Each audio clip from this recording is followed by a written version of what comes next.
Assalamualaikum warahmatullahi wabarakatuh. Perkenalkan, nama saya Sulaiman, mahasiswa semester 6. Tujuan saya membuat video ini yaitu untuk memenuhi tugas video, yaitu tentang teori spiral of silence. Baik, langsung saja tanpa berlama-lama,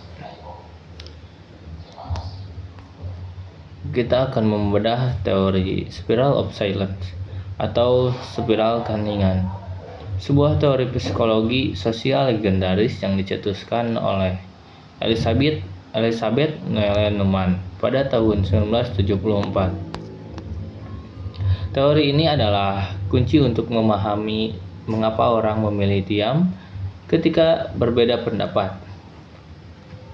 Sebuah fenomena yang sangat relevan mulai dari dinamika pemilu hingga iklim cancel culture di media sosial saat ini. Nah, baik, mari kita masuk ke bagian pertama, landasan konseptual. Di sini kita akan melihat bagaimana persepsi kita terhadap lingkungan sekitar mengontrol apa yang berani kita ucapkan secara publik. Inti teori ini sederhana, kecenderungan seorang untuk bersuara sangat terpengaruhi atau dipengaruhi oleh persepsinya tentang apakah opininya populer atau tidak. Jika merasa di pihak minoritas, mereka memilih diam untuk menghindari isolasi. Secara akademis, perilaku ini dirumuskan sebagai VA sama dengan FOC min FI. Artinya, willingness to speak atau kemauan bersuara adalah fungsi dari opinion climate atau persepsi iklim opini. Dikurangi fear of isolation atau ketakutan akan dikucilkan. Semakin takut kita dikucilkan, semakin besar kemungkinan kita untuk dibungkam. Teori ini berdiri di atas 3 asumsi psikologis. Manusia takut isolasi. Ya, kita memiliki ketakutan alami yang mendalam terhadap penolakan sosial. Organ statistik semu, yaitu kita dibekali kemauan intuitif untuk terus memantau opini mana yang sedang populer dan mana yang tenggelam. Tekanan konformitas, yaitu saat kelompok mayoritas berbicara vokal. Tekanan psikologis bagi minoritas untuk menyembunyikan pendapat aslinya akan meningkat. Bagaimana spiral ini bekerja? Proses berjalan dalam 4 tahap. Isu moral yang kontroversial muncul.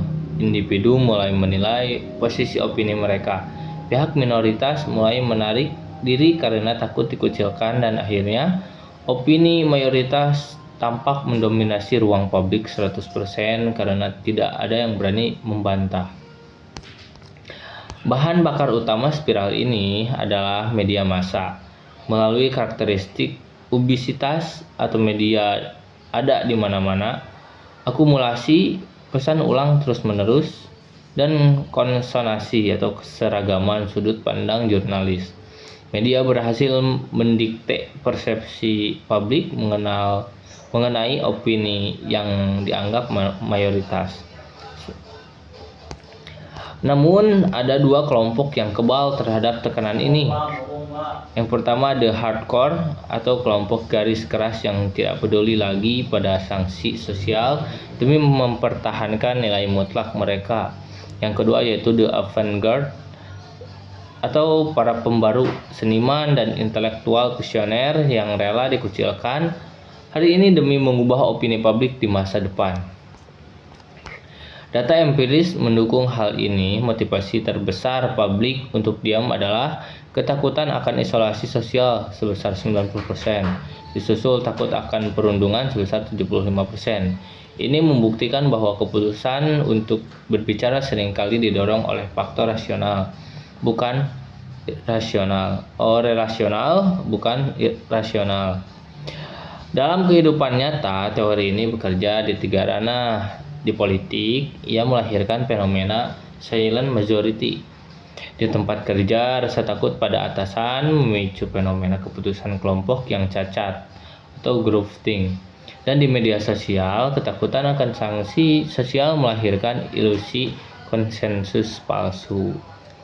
Di era digital, spiral tidak hilang, melainkan transformasi menjadi lebih agresif. Algoritma mengurung kita dalam ruang gema atau echo chamber. Sementara ancaman isolasi sosial bergeser menjadi tindakan nyata seperti cancel culture, doxing, dan pengucilan massal secara online. Sebagai evaluasi, para ahli mengkritik teori ini karena menganggap manusia terlalu pasif.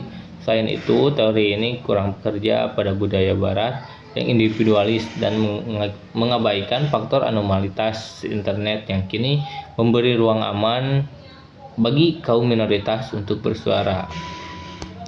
Nah, sebagai penutup, keheningan di ruang publik bukan berarti persetujuan dan kebisingan bukan berarti kebenaran. Terima kasih atas perhatiannya. Mohon maaf bila ada kekurangan. Wabillahi taufiq wal hidayah. Wassalamualaikum warahmatullahi wabarakatuh.